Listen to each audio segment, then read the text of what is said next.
So I'll be installing the FTP server on Windows Server 2016 here. So the first thing I'm going to do is go into Server Manager, and I am going to select Add Roles and Features.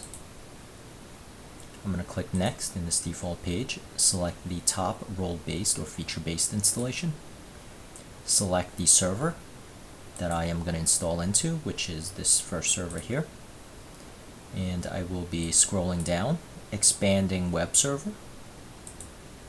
And under web server there is an option here for FTP, and I will select the FTP. And if you want FTP Extensibility, which is enabling support for the through ASP.NET users or IIS managers, normally I leave that unchecked, and I'm going to click Next and Next again, and I'm just going to simply click Install, and this will take about 1 minute. Now, finished installing within 1 minute, I'm going to close here, and I am going to go under Tools and go into IIS Manager, and you'll notice there will be a default FTP.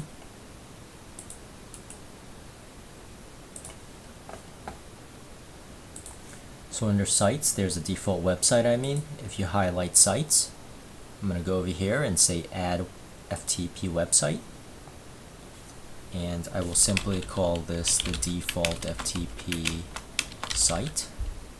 And I have a specific folder that I would like to make as the root. I have something called FTP root here,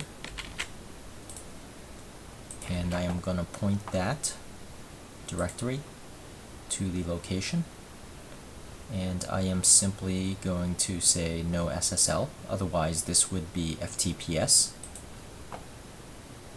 and I am going to click Next.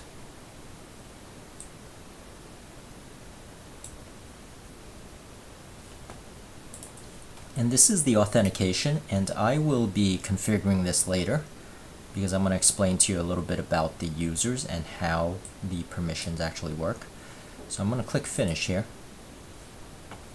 and when I highlight the default website, you'll notice here there is authentication. I'm going to double click on authentication here, and I am going to enable the basic authentication. And I'm going to go back in here, and the authorization, I am going to say allow rule, and I am going to add the users.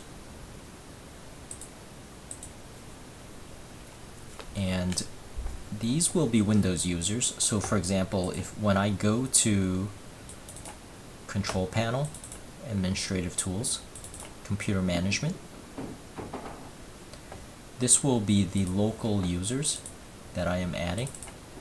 You'll notice I have a user here called Johnny, so I'll be adding that user,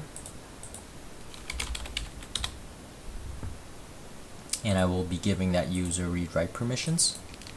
In this case, I want to be specific with the users, and I'm going to click OK.